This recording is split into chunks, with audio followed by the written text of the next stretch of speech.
I would describe Mr. T as probably one of the nicest, humblest men that you could meet. You know, he was a man who you would never know that he had $2, you know, and he was so humble about it. Louise was a perfect match for Mr. T.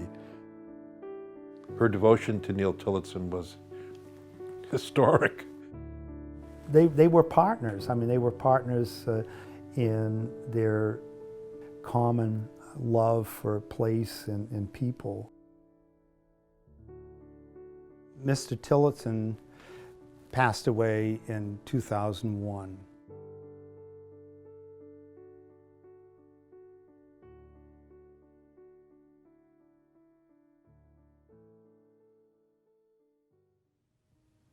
Following Mr. Tillotson's death, there began a series of meetings of the trustees.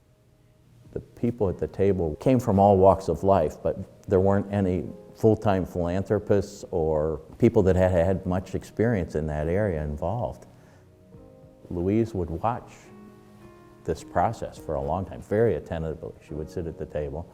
She would have a thought about her husband in the middle of some deliberation. She would tear up thinking about how he would handle this or what he would want.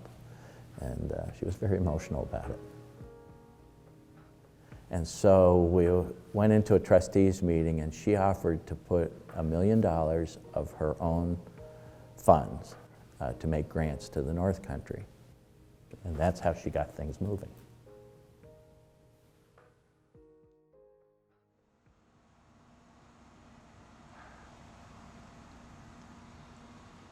I think she knew the mills were closing, people were out of work.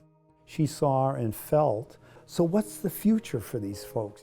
It really was very gut-wrenching sometimes in making decisions on which things do we support. And so you have to decide where the funds are going to be best spent or who needs them the most at this time. And I think we all found out how difficult it is to give away money.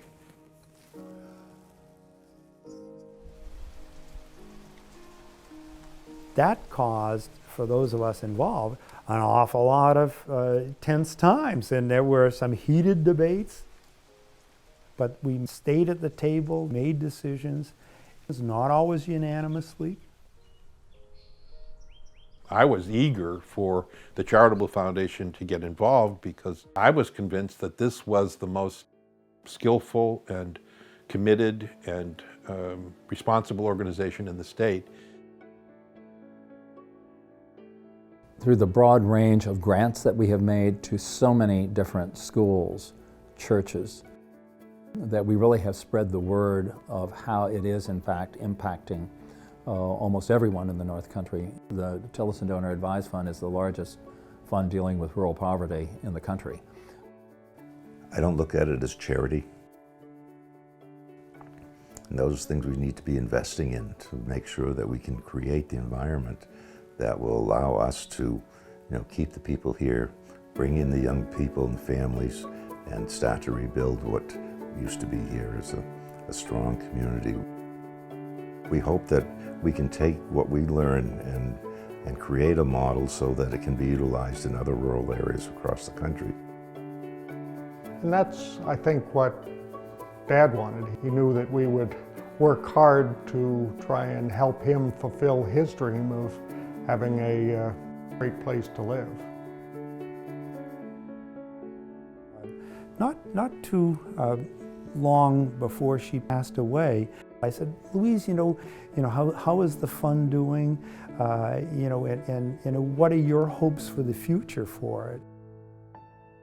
She said, protect the land and help the people. You can't say what would Neil have wanted, what would my mother have wanted. The thing is to get people to think in terms of the region rather than just one small community. Irrespective of the boundaries or the territories that are laid down, and take care of the problem. Don't worry about these lines somebody drew on a map. Our lives are tied together.